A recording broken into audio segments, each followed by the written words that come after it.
All right, everyone. I am excited to introduce my next guest actor, acting coach, documentary filmmaker, has been in literally everything, worked with everyone. A list of credits so long, but just a few. Ray Donovan, Law and Order, Deep Space Nine, Sopranos, and closest to my heart, the original Raphael and Teenage Mutant Ninja Turtles, Cowabunga, and of course, author of brand new book, Lose Your Mind, The Path to Creative Invincibility. Welcome to the show, Josh Pais. Hello. Hello, hello, hello. You have Awesome a intro. Thank you. You have a last name that does not sound like it looks. Yeah, Pais. Yep, yep.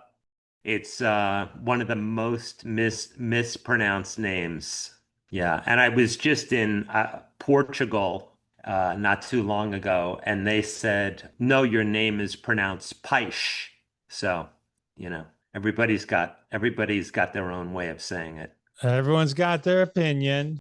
So I'm always interested in people's origin stories. And I know you did a documentary on growing up and your Yes. parents. It's called Seventh Street. Awesome documentary. Oh, And thank you. your parents, it's interesting. I mean, very specifically, your dad being in the Holocaust, escaping, ended up kind of hanging out, working with Einstein. That's just a name you throw. Yeah. Worked with Albert Well, Einstein, first wrote first he went it. he was in Amsterdam. He was in hiding not far from Anne Frank. And after the war, he went and worked with Niels Bohr in Copenhagen, who is like the father of the atom. And then Oppenheimer heard about him, brought him to the US to the Institute for Advanced Studies, and then that's where he worked with Einstein for 11 years. And he wrote two books, He wrote like five books.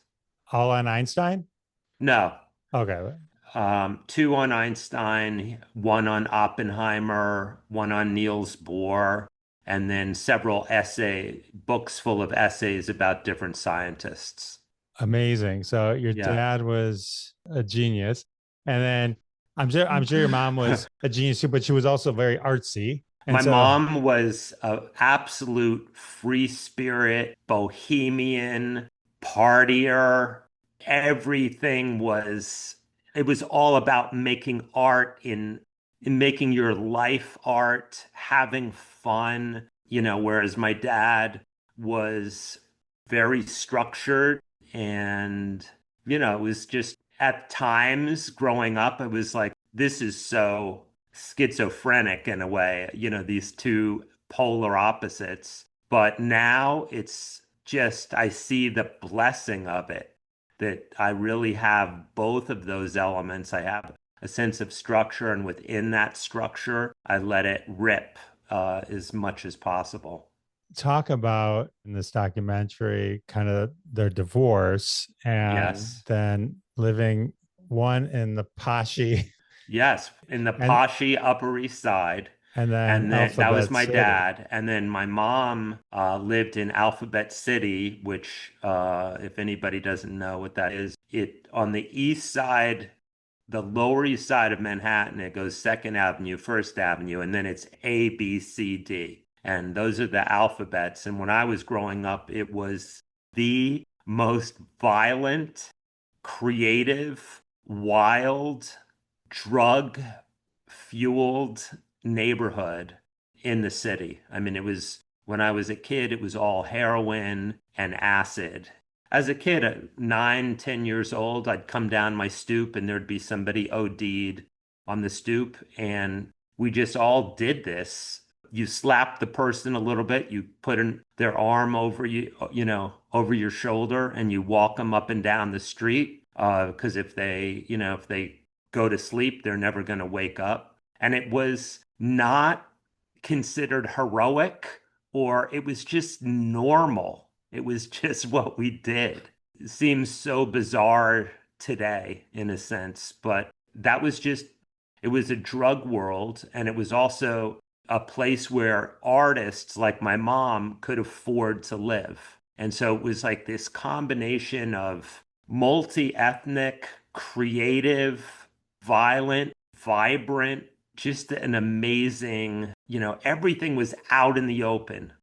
People would start screaming on the street, or just, in the morning a rooster would run out of some apartment building, and five people would be chasing after it. It was just wild. That's incredible. And it's cool that you were able to document everything. And it's an interesting message, like that, how things change is kind of Yeah. go Well, I back. knew I knew if I didn't document it, it would be gone forever.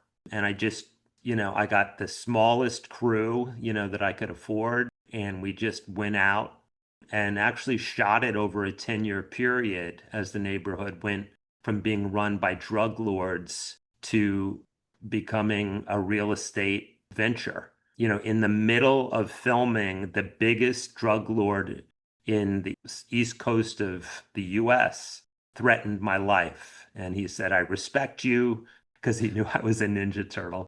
He was like, I respect you, but if you keep making this movie, I can't, I'm not going to be responsible for what happens to you. So it was pretty intense. So I stopped shooting for a period, and within that period, Giuliani, who resembles no form of what the current Giuliani, he had kind of brought in task forces and like taken this guy down. And after that, the neighborhood, started shifting and shifting. Part of the complexity of gentrification is that, yes, the neighborhood became safer, but a lot of amazing people could no longer afford to live there. And that's part of what the movie uncovers. Amazing to me that the mob's love for Teenage Mutant Turtles that got you that warning to get out. Yeah. Oh, yeah. Otherwise, that would have been toast. Yeah. Yeah. Totally. Okay, so how did you reconcile like just being safe one weekend and then having to like have up 12 eyes out in your head to be safe during the I week or mean, something?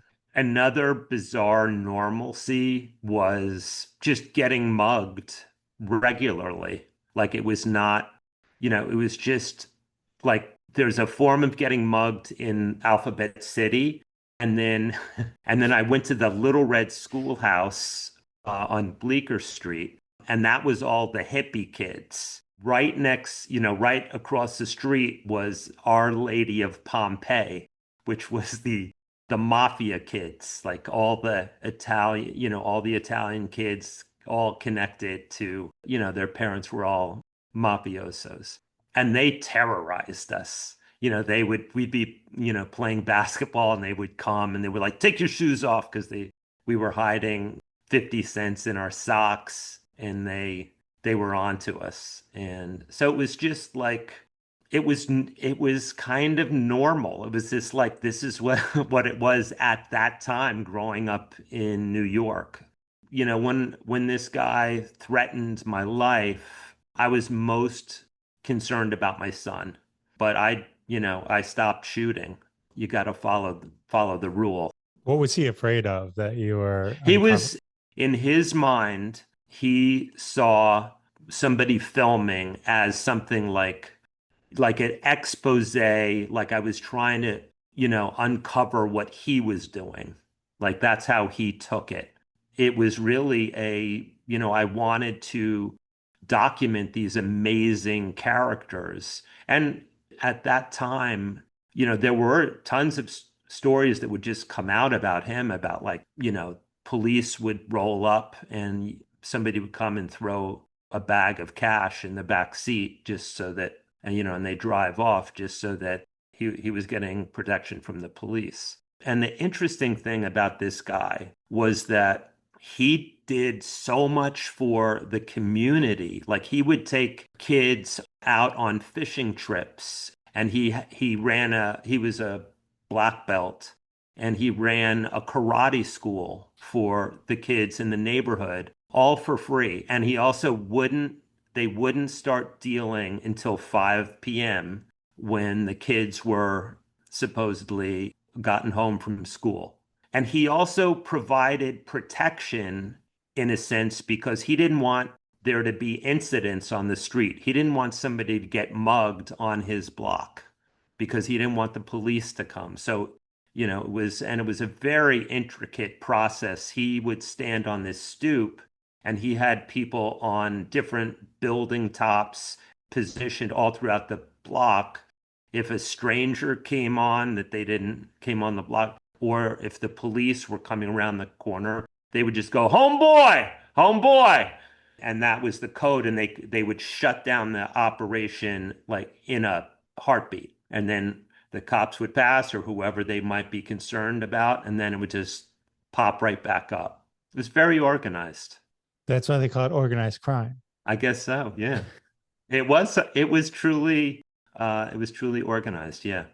So what's the path now? What's the next steps to you becoming and acting and theater and Well, in the neighborhood, in our apartment, every couple weeks we would have performance art. People would come and we would just put up these shows. And so I think it started when I was 9, and that went on for several years. And I was very involved in participating in that. But I never thought of it like, oh, I want to be an actor. It was just like, yeah, this is fun.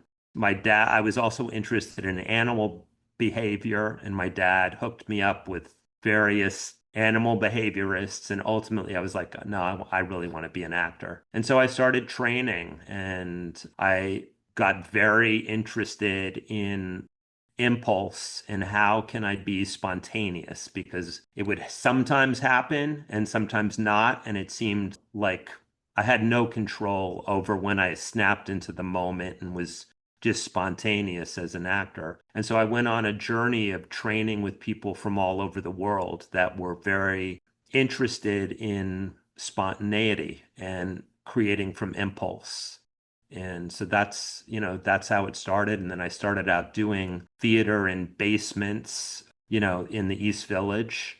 And yeah, and then I just kept going and going. I would do construction work in the day, renovating abandoned buildings in the East Village, and then do theater for free at night. I loved it. And then I got to a point where got tired of eating macaroni, Kraft, macaroni and cheese, the orange powder with the butter. I was like, I just can't do this anymore. And then I was able to say no to doing free theater and started slowly. The first movie I did was called Jackknife, and I had a couple scenes with Robert De Niro, and that was the start of it. That, I I had this scene. It was like a couple scenes in a garage with De Niro, and I'd always been told like speak so the back row can hear you. That was like it was just be loud, be loud. And so I'm doing this scene with De Niro. It's like an intimate scene. It's like two guys talking, and the craft service, the whole crew is watching so they can figure out how to light it, etc. And I'm talking really loud so that everybody, the whole crew, can hear me. And then De Niro just talks just to me. And then I spoke really loud, and then he just spoke right to me. And slowly, it went from an amateur and a master to two people talking to each other. And he just pulled me in so that I could only talk to him. And that was a huge lesson, in acting and film. Like just talk to that person. You're not talking to anybody else. because I'm guessing is theater talking Yeah, to. theater. Yeah. Yeah. Oh yeah. And especially in these basement theaters, we had to speak loud enough over the boiler room. The boiler would kick on, and then you had to suddenly project louder. Do you know what I mean? And there was only like 12 rows of people. Yeah, it was transitioning from theater into film. So De Niro was one an early Yeah, that mentor. was the first movie I did. And it's like as an actor, it was like actors of my age, they saw De Niro and was like, that's what I want to do. I mean, I already knew, but it's like, wow, that is a level of mastery that is inspiring to that commitment, that embodiment that he brings, and continues to bring to his work is just so exciting. You guys are both in the Joker as well. We were both in the Joker. Yep. And that was, every time I see him, he's like, "Hey, how you do-" he's like, "How you doing?" And or it's more like, "Hey, how you doing?" You know. And yeah, we were both in Joker, and that was a great, wild experience working with Joaquin Phoenix. Talk about impulse. It was just he's following this. It's almost like he's creating this rhythm, or he's revealing this rhythm that's inside, and it's just so spontaneous and raw. And every take that we did together, I was different, he was different, and it was just it was a great dance. I just love that when you can surrender to the unknown. And I feel like in the unknown is where acting and really life and all art, certainly it becomes exciting. And I believe that's what when actors step into the unknown, that's what an audience that just wakes an audience up. Because if you're in the unknown, you don't know as an actor what's going to happen. So as a result, something real is unfolding. It's not a manipulation. It's like you have to get yourself to the unknown and then just party there. So who you're working with can drastically impact your own performance, where they can lift you up, and then conversely, you could lift each other up.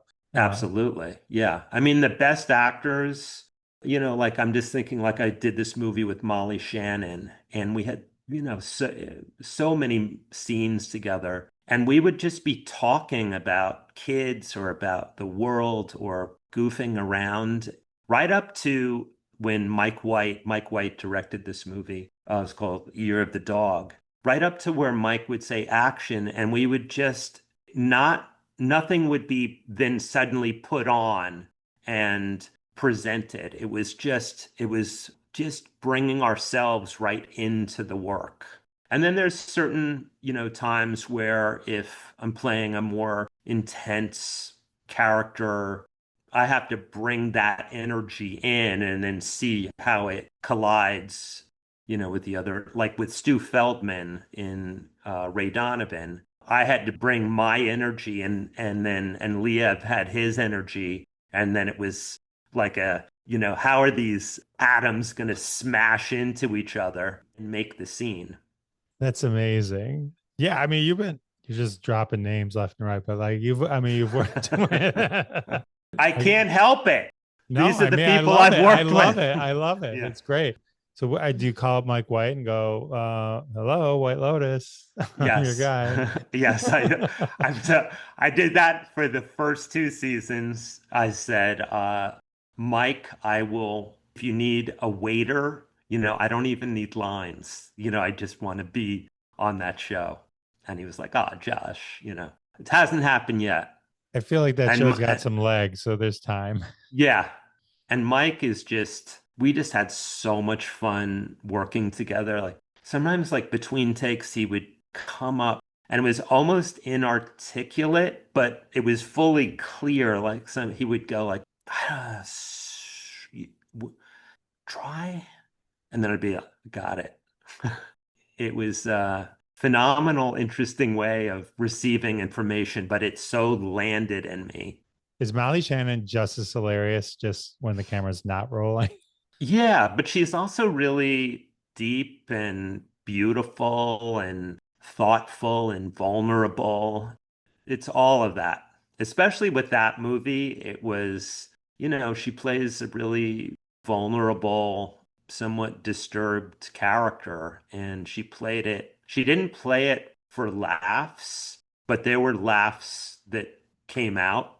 But I think it was an initial departure for her, that movie, than what she had been known for. And she's also done a lot of somewhat dramatic roles since then. And then other times it's just total goofball. And John C. Reilly, is he funny when he's not a? I mean, because he seems like he could be a real serious guy. He was, yeah, yeah. We didn't have scenes together. And when I first met, there was like a cast, there was a dinner, and he was like, how you doing? I was like, oh, good. How are you? And he was like, you're playing the part that I wanted. Um, so I was a little like, okay, what am I supposed to do now? Well, what am I supposed to do with this information? But really cool guy and also playful and just very rich, like a lot of room. He has a lot of room to play within. There's not a lot of boundaries. He can go way over here, way over there. Part of what makes him so much fun to watch. Since we're talking about like Mike White's, and so you've worked with Michael Patrick King, Wes Yeah. Craven, Michael Patrick King for saying it. So Murphy Brown. That was his first big writing job. I think he was head writer. He became head writer. Okay. An interesting thing about Michael, talk about this a little bit in my book, but we started out together at Circle Rep, which was this off-Broadway theater, and they had a black box space. And if you were in the lab, and we were both in the lab, you could put up shows in this lab, and it was very experimental, and it was like a incubator for actors and directors and designers. And at that time, this crew, including Michael, was really concerned about Michael because he lived in this basement in the Upper West Side. And there were times where he couldn't afford electricity.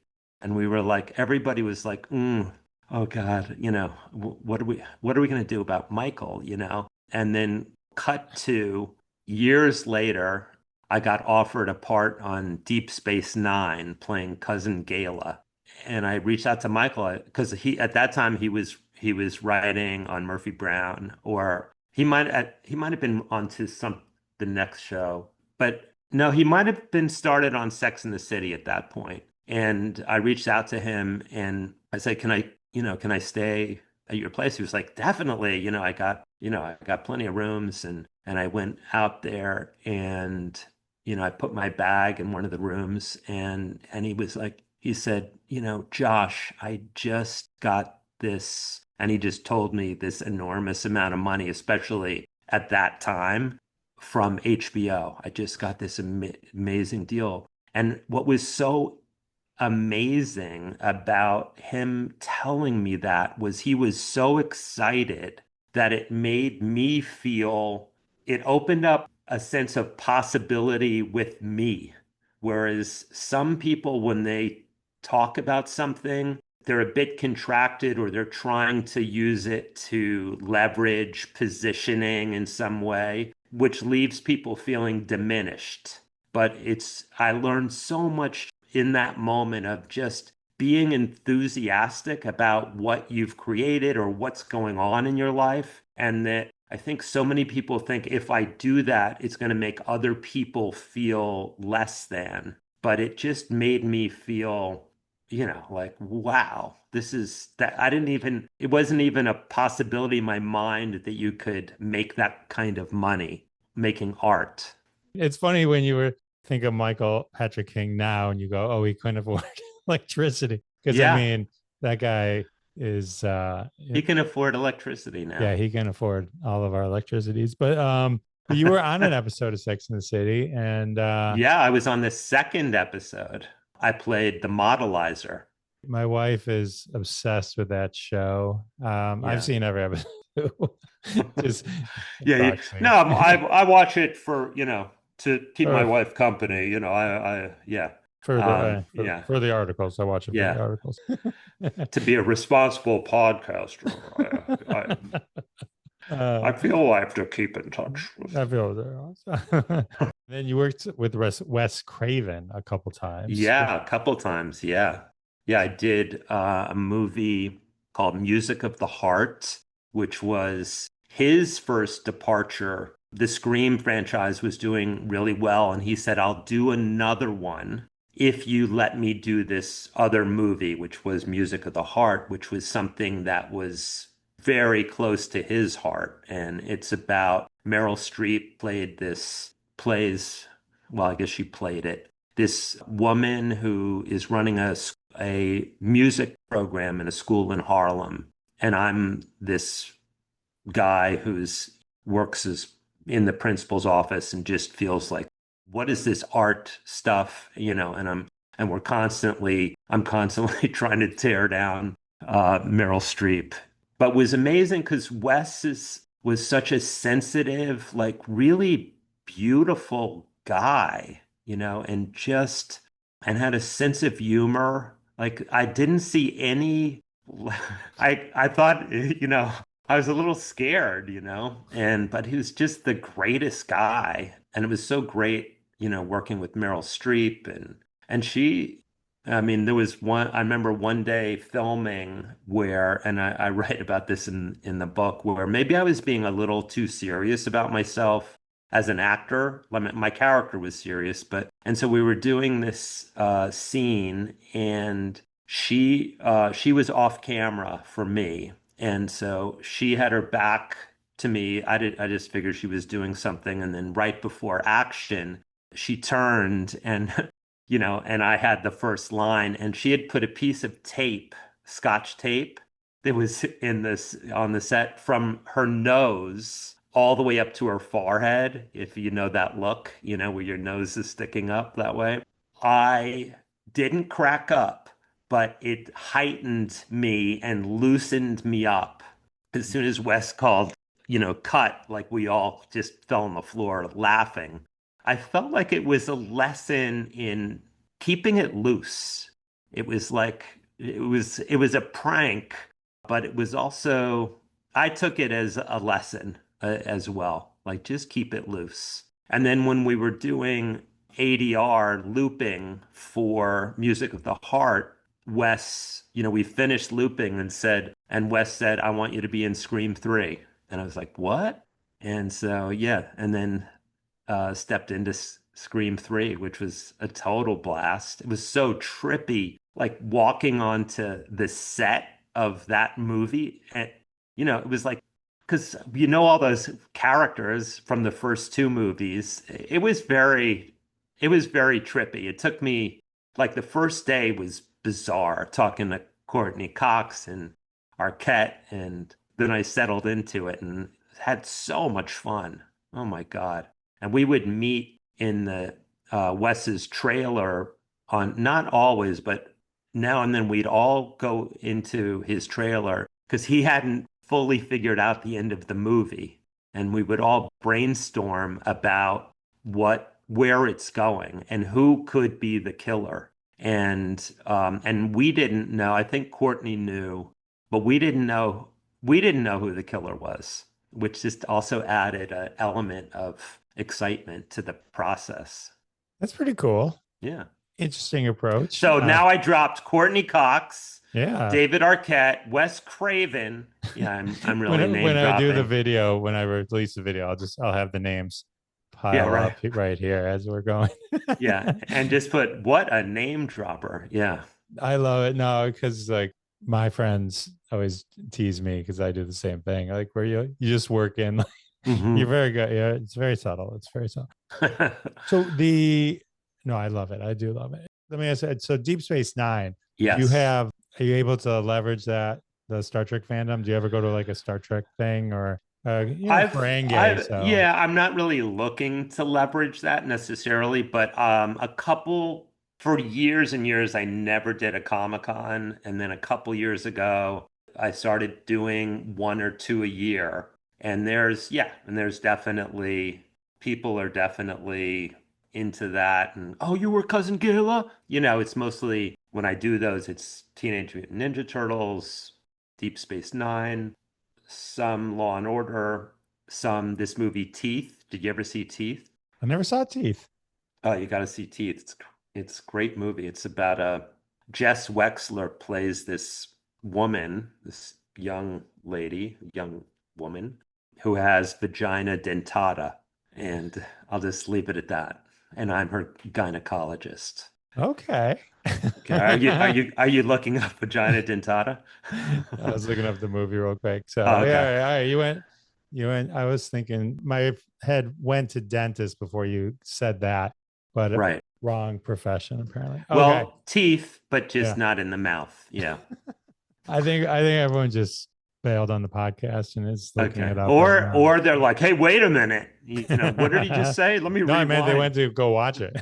Oh, okay. Yeah, you should go. I mean, Teeth is fantastic. It was, yeah, shot. Roy Lichtenstein's son directed it, and it was also a Lichtenstein. It's beautifully shot, and it's a very interesting, bizarre. I guess it falls in the horror genre much more than that. It's very much about female empowerment, and yeah. Very cool. All right. Well, All so right, I'm just trying to drop some stuff on you. no, I appreciate that. That's Yeah. so speaking of Teenage Mutant Ninja Turtles, just a geek turtles for a second. I had Cam Clark on. He was Leonardo in the cartoon, Okay. and I've also had Robbie Rist on, who was a turtle with you.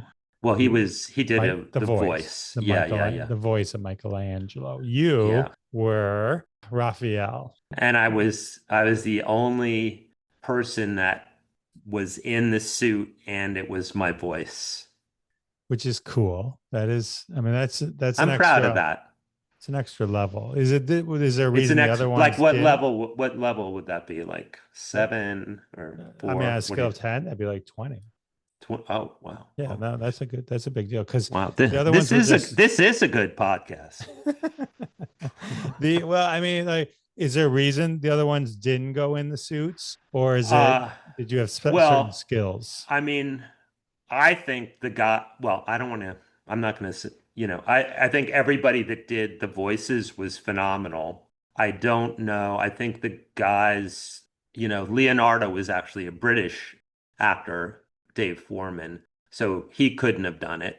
He wouldn't have had like one British turtle. But I think the other guys could have done a great job with it. But, who they brought in was also phenomenal. I think it was that I created a very New York character and where I grew up, there a lot of people were always trying to make themselves look bigger and having their arms wide from their body to take up more space walking down the street. And I kind of combined that width of arms away and plus how turtles are always they kind of scoop their hands to move forward. And I kind of put that all together. And as we were filming, we're all speaking, but we had to re-record it because we can't hear it well. I guess they thought what I had created was so connected to what I was doing physically that they just couldn't imagine anybody else doing it. That's awesome. And then the Yeah. Brooklyn accent, your idea? Yeah. I mean, it's more, I would say more Lower East Side than, I mean, it was just the neighborhood. It was how people talked in my neighborhood. Did you hang out more than with the guys in the suits or the some of the other voice people, or did you get to know all of them? Well, I hung out with the guys in the suits because that's who I was filming with. The other guys I didn't meet till much later. The British guy, Leonardo, was in the suit. Right, but did he talk and then they overdubbed it? Yeah, we had to separately in a completely different sound stage do all the vocal stuff. All of it was done after, including mine. We all talked while we were filming, but you're in this turtle head, so it's, Right. you know, And you're probably also like, yeah. Oh my God. I mean, that thing weighed 70 pounds. From morning to lunch break, we would lose 5 pounds. It was just, we were ripped. It was brutal, man. That was boot camp. That was old school pre-CGI. It was fantastic, but it was an intense shoot. there's kind of a double coolness to it. One, you get to be the Raphael, the mutant ninja turtle, but then also you're working with the Jim Henson Creature Shop. So you Oh my got to God. be happen to be a turtle, but like a Jim Henson creation. Yeah. Yeah. And we'd go bowling so many nights with Jim Henson, and he was just everything could imagine he would be. Just like so chill and playful and wanting to have a good time and curious. And interested in everybody that he met. Like he just wanted to learn and like really get in there. Like, who are you? You know, and he just lived a creative life, you know, like he would just relished in being alive and almost the curiosity and mystery of life. It just inspired and tickled him.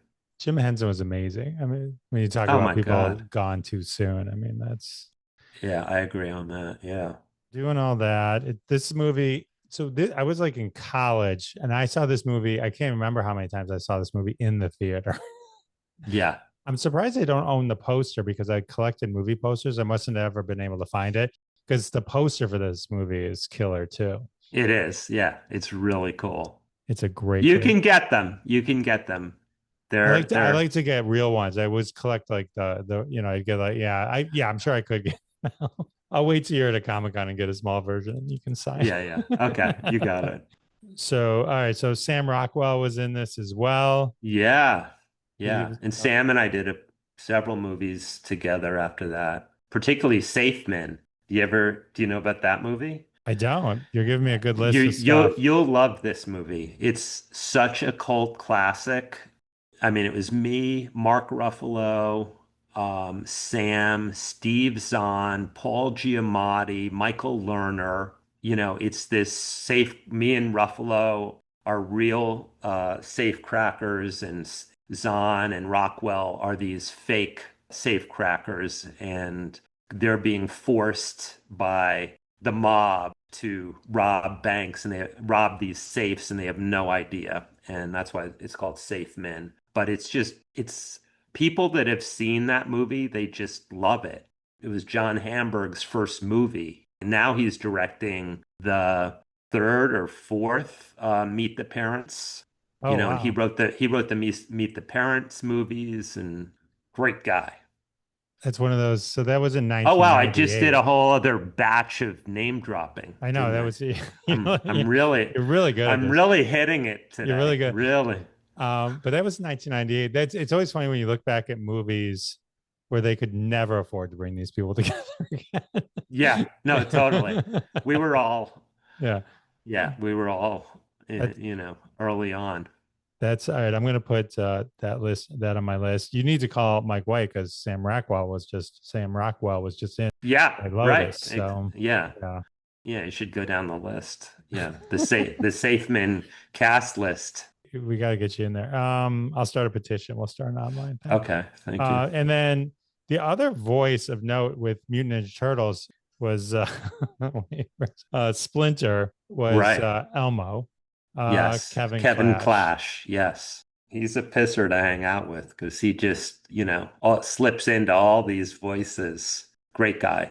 How come you never went back to the Teenage Mutant Ninja Turtle franchises?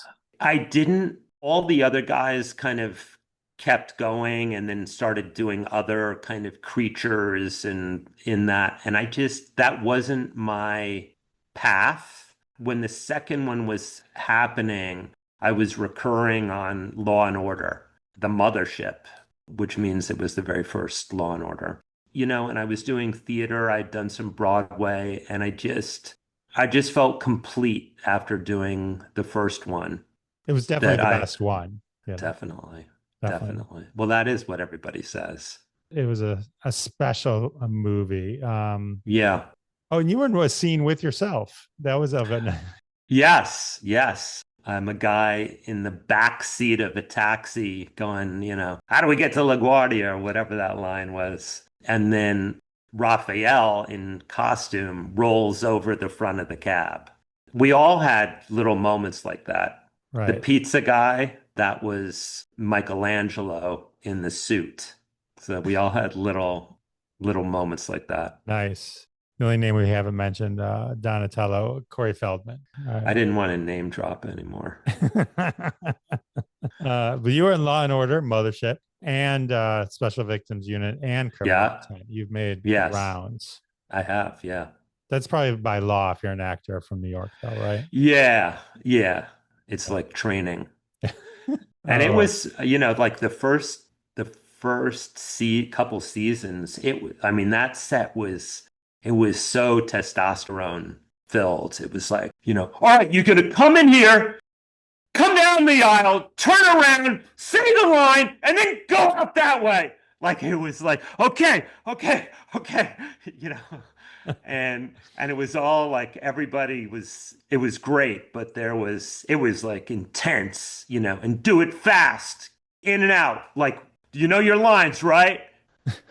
But yeah, and got to work with great people on that show, but I'm not going to say their names because I'm done name dropping for this episode. Oh, for You can do it. Murphy Brown, you Oh, were Murphy Brown. secretary number 18. That was That's so much fun. that's like a badge of With honor to be one of the rotating secretaries. Yeah. And who did I work with? Candace Bergman, but you Yeah. gotta Yeah. There we go. Okay. You did it. You did, not me. Yeah. And she was just a blast. And oh my God, we had so much fun. And that was Michael Patrick King. Also, he was writing on that show at that time. and then you did The Sopranos, so New York Boy, even though that's a Jersey show, but you gotta do it. Yep. It's The Sopranos. Got to. Got Yeah. to. And then all right, so you've done so much. Well, we could keep going. I mean, literally you've been in a thousand more things, but let's talk about your book. Yeah. Let's Let's talk about it. Look, uh, you want to see it? yeah, I want to see it. You show it and I'll say it. Lose Your Mind, The Path to Creative Invincibility. Pretty good. Pretty good. That was dramatic. That was, yeah. So this is a Yes. culmination of your Life. and but like in your path to learning, which you mentioned earlier in terms of the committed impulse, the impulse learning. This is Yeah. sort of I created this. Somehow people started asking me to teach years ago, and it was after I went on that 2 year spontaneity exploration, and I was like, I am not a teacher. I don't know how to teach. That's not my jam. And more people asked me. Then NYU asked me to teach, and I was like, all right, well. And so I stumbled into a classroom and became a teacher and, continued on doing it. And when my acting career made it so that I couldn't, work at a university, just scheduling, I started teaching in New York and LA in a studio, and it evolved. The experiment that I was doing as a teacher was to get people out of their head, connected to their body, connected to their impulses, and to create from exactly where they were or where they are. And then over the years, people from all different professions started coming to my classes because this is so beneficial to everybody to know how to deeply trust and honor what you're experiencing and not to get out of the debilitating thinking that humans are challenged with. Just to go back to my dad for a second, I got out of acting school. I started auditioning and it was disastrous. I had so much anxiety, so much fear, it was so in my head. And I remembered when I was 6, I asked my dad, like, what do you do? What's your job? And he said, you see that table you're sitting next to? I was like, yeah. You see your knee? Yeah. And he said, the smallest part of that table and the smallest part of your knee are atoms. And that's what I explore, the building blocks of the universe. And then, like at 6, he left. It was like I had my first hallucinogenic experience just looking at everything like it was atoms. Cutting, going forward to me auditioning and having such a hard time with everything I was feeling. I started to experiment with, well, if my body is atoms, which it is, then emotions, even nervousness, fear, anxiety, have to do with atoms. And I started to experience those sensations, say nervousness, as what it really felt like, which was energy spinning in my upper torso. And sometimes it would spin, feeling like it was spinning fast, almost out of control. But the more that I just felt it as atoms in a sense and frequencies, a movement, which is, if you really look at what emotions are when you feel them, it's a movement pattern. And that's what opened up my acting career. Because prior to that, I was debilitated by a judgment about what I was feeling.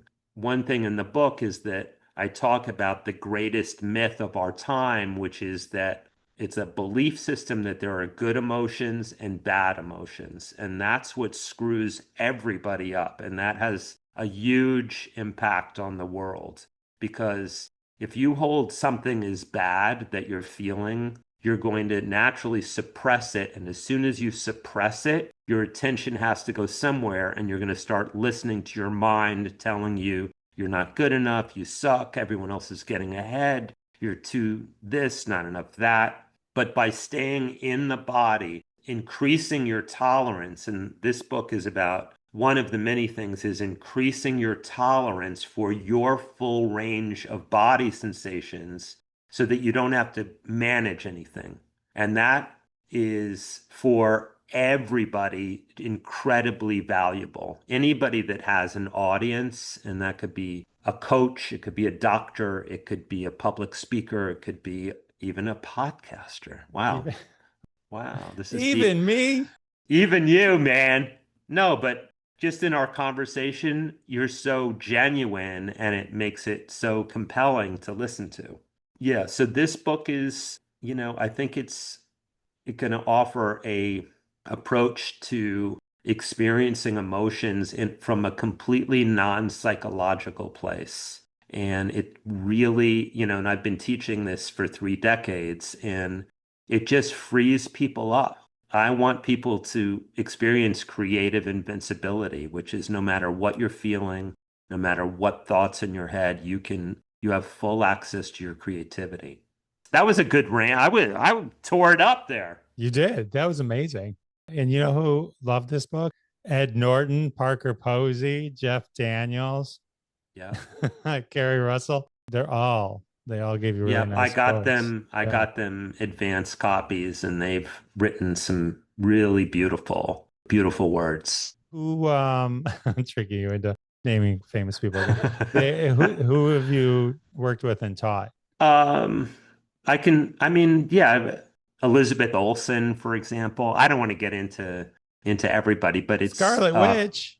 and I saw her at a movie premiere. I think it's called Three Daughters, about a year ago. We were talking, and she was saying she uses "I'm back," which is something that I teach in my class, which is basically as soon as you're aware that your mind has taken you, you say "I'm back" and return to what's current and what's present. She said she uses that every day. This book is lessons that I've learned being an actor, but I've taken those lessons and apply because the same things apply to everyone, which is like you put your ass on the line, you're going to feel more stuff. And it teaches you how to use all that stuff and convert it into creative fuel.